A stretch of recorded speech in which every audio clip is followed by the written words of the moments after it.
The year is 2003,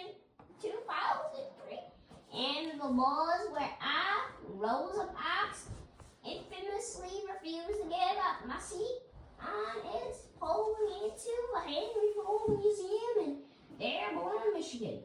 It is a part of history because it united the Montgomery bus boycott and the civil rights movement, but many things in the Jim Crow era. Riding the bus was unfair for black people. There were rules we had to follow, including sitting only in the back row and getting up and moving if a white person left. Down in our row, I felt ashamed every time I had to ride the bus, but I had to ride it to get to work.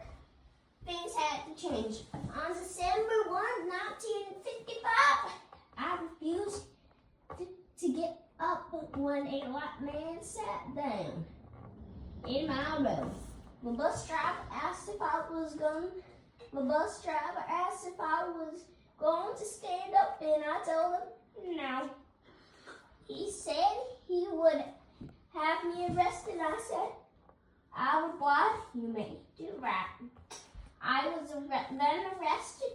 My bail was $100, and the ordered nexus from the NAACP paid in, and I was released.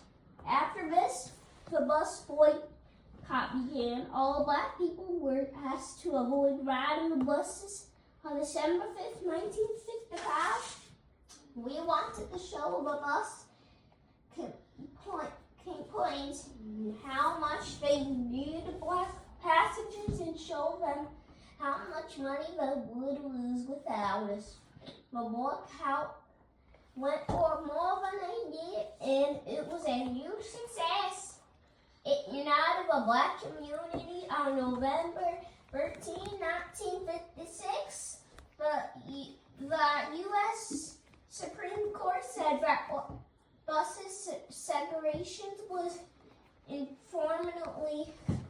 We started riding the buses again. This time we could sit anywhere, even the front. I moved to Detroit, Michigan shortly after this and continued working for the civil rights. I was happy that the Henry Ford Museum purchased and restored bus number 2857.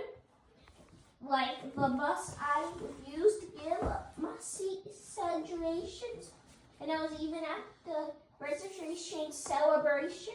Now everyone can come to the museum and sit on the bus to hear my story and how history was made by day.